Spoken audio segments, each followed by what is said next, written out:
Hey there, and welcome. Today, we're going to break down a really cool tool for figuring out the odds and making predictions. We're talking about probability trees.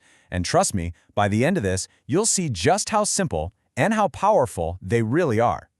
You know how it is. We're always wondering about the odds, right? What are the chances I'll catch that train?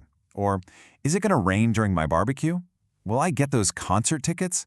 Probability, it's literally all around us, every single day. And knowing these odds isn't just for fun. It actually helps us plan our lives. Understanding the chance of a travel delay might make you take an earlier bus. Knowing how likely an event is to sell out tells you exactly when to be online ready to click. It's really all about making smarter choices. Okay, so how do we actually figure this stuff out, especially when there's more than one thing happening? Well, that's where today's superstar comes in, the probability tree. It's just a fantastic way to draw a map of every single possible outcome in any situation. Before we dive in and build one, let's just get on the same page with some of the lingo. An event is just the action. Think flipping a coin. An outcome is what could happen, like getting heads, and probability is just the chance of that outcome happening. Simple. All right, here's the first big rule you've got to know.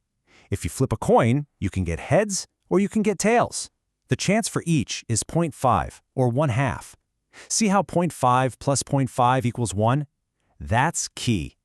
The branches coming from one point always have to cover all the possibilities, so they will always add up to 1. And that brings us to rule number 2, which is just as important. What if we want to know the chance of a sequence, like getting heads and then getting heads again?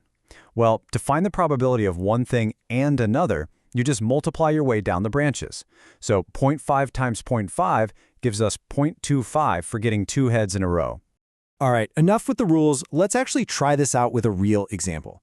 We're going to start with something called with replacement, which is just a fancy way of saying the conditions for the second event are exactly the same as the first. So here's the deal. Jenny has a bag with 10 sweets in total. 7 are blue and 3 are red. Now the key phrase here, the most important part, is that after she picks one, she replaces it. She puts it right back in the bag before she picks again. Okay, let's draw out that first pick. There are 10 sweets in the bag, right? 7 of them are blue, so the probability of grabbing a blue one is 7 out of 10. And 3 are red, so the chance of picking a red is 3 out of 10. Easy peasy. So what about the second pick? Well, remember, Jenny put that first wheat back, so absolutely nothing has changed.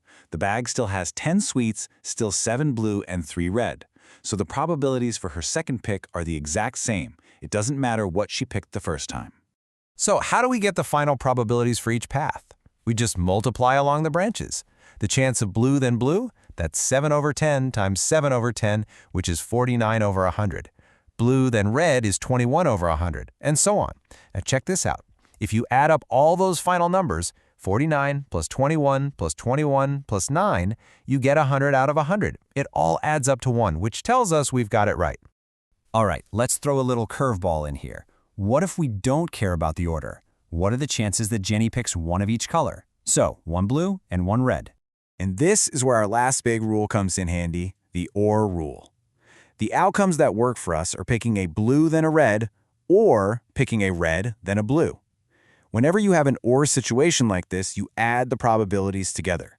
So, we just add 21 over 100 to 21 over 100 and get our answer, 42 over 100. Okay, your turn to get involved. Let's do this one together. We've got a new scenario. Amy is playing a game of snooker, and the probability that she wins is 3/4. So here's the question for you. If her chance of winning is 3 out of 4, what's the probability that she doesn't win? Just think back to that very first rule we talked about. Did you get it? I bet you did. Since there are only 2 possibilities, win or not win, the chances have to add up to 1. So we just do 1 minus 3/4, which gives us 1/4. Nice one.